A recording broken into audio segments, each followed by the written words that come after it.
Garmagat, Chair, and thank you all for your submissions. First, I suppose I want Professor Looney. I really get what you're saying in your paper around, particularly around unlearning, and I think that is the big challenge for us.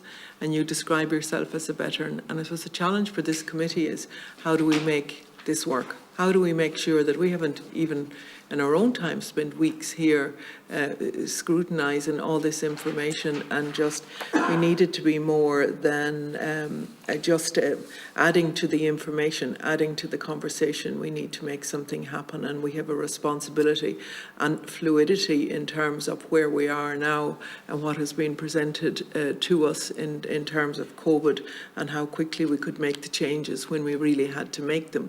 So we have to grab that, and let that be the legacy for us of COVID in terms of education into the future, and breaking with our historical education system that doesn't serve us. It is not serving us. And I really note what you say in terms of students may be more vocal critics than heretofore. And maybe it is. So it's the political, so maybe what I want you to talk to is just the political will, where that comes from and how it comes from. And then in terms of the students' voices really being heard, or how you can see that having an impact, an immediate impact or a mid-term impact. Maybe just those two first, and then I would like to come to Michael O'Leary as well. Professor O'Leary. Thank you. Would you like to take your question? Yes, please, do you mind? Yep. Sure. On the students one, Deputy, I think you're right. We've seen this, the way in which what was achieved by students in Ireland during COVID around the examinations is gaining international attention, because effectively, while there were other parts of the world where students persuaded politicians to make changes, for example, in whether school-related data was to be counted in exams, was quite a big issue in Scotland, for example. Our students, through mobilisation in the Second Level Students' Union and through that petition of students, presented government with a clear alternative proposal around offering students a choice. And they got that. It was not tenable for that to be set back. I think they've now tasted victory, and they now know that student voice is not a token voice, that it actually expects to be a voice at the table. And they actually showed that they were right. They offered something positive to the system. So I think they have an expectation this time that when it comes to discussions around where we go now, that they are active partners at the table, and they will expect that voice to be heard. And I think when you do listen to them, I think they strongly promote the idea of an assessment system that matches 21st century learning needs. I think their voice, it can be interesting to see whether that voice is positioned as a more conservative or more radical, because the students are not a homogenous group, but nonetheless they do expect to be heard, and they're a new kid on the block. What's going to be different this time? I think that's new. And so the Irish second level students, and to be fair, the current government has engaged quite strongly with students in those deliberative process, and I think that's important. On the political will, I think you have to, if you look out, if we listen to the body politic, I think for the first time post-COVID, people are talking about the knowing, being and doing balance that Professor Collins mentioned.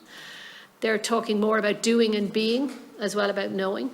If we listen to UNESCO, they're talking about being, collaboration, solidarity, the ability to develop resilience. All of these kind of personal attributes are featuring much more significantly, even in how parents talk about their own children and how children and young people talk about themselves.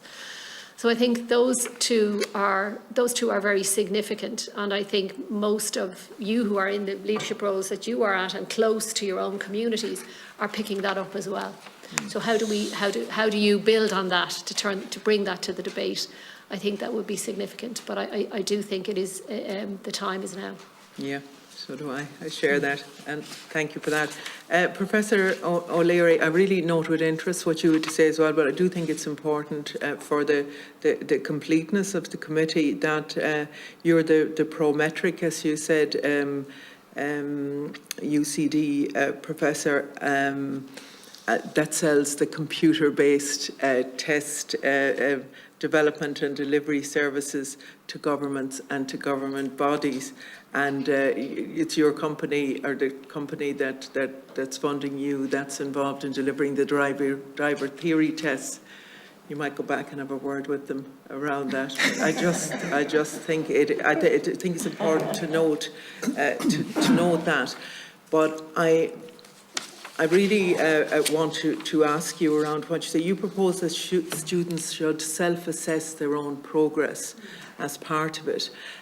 So how would this be incorporated into a statewide system? Okay, can I deal with the prometric issue first? Yeah. First of all, it's DCU, not UCD. Or did you see you? Yeah, that's what I meant. All right. Same as Promethean. No. Yeah. I don't want to get into it. It's not the same. It's not the same as Promethean. Prometric are, as you say, are an international test delivery company. They're based in Baltimore. They support the chair in assessment in Dublin City University and also support a PhD and doctoral student. Now, can I just make the very important point? Prometric have no hand, act or part to play in any assessment in the Irish educational system and have never requested me to be in any way involved in to say anything about the educational assessment system. So in other words, all the research that I do in education, Prometric have no say in it. That's very important to me that that's noted. Thank you very much. Yeah. I thought it was important to give you the opportunity. Absolutely, and I appreciate the opportunity because it has been said publicly that I am maybe not a neutral voice, and that was something I did not appreciate because Prometric do not influence me in any way in terms of what I'm saying. Thank you. And just the second thing about student involvement. Now, the devil is in the detail, you're absolutely right. But I just wanted to get that into the conversation. I suspect that as Democrats, that it would be very difficult for anybody to argue that the students shouldn't have some say in their own certification. I think students are well able to self-assess. I think students would have to be given certain skills to self-assess better. But I also think there are areas of the curriculum, and Professor Collins sort of highlighted them, those skills that are just not easily assessed through exams or even assignments. I think about things like collaborative problem solving. I think of how important that notion is. It's listed. It's actually listed as one of the working with others is listed as a key skill.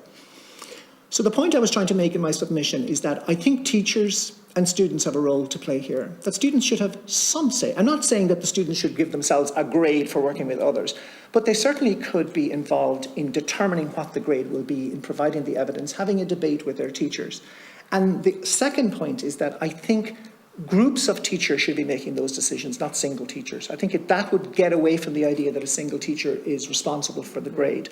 But those skills in particular in schools that are cross-curricular, that the history teacher, the geography teacher, the maths teacher, the physics teacher, all the language teachers, all the science teachers, they see the students working with others, they see the students communicating, and that as a group, say a student is doing 6 subjects in the Leaving Cert, those 6 teachers might sit down and make a collective judgment about that ability to work with others. But I'm also saying that should count for something. That just can't be a token. It has to count for something. It has to count for progression into 3rd level, where working with others is a key thing that the people are looking for. So that's, I'm not sure entirely about the exact detail of how it will play out, but I wanted to present it as an idea for discussion.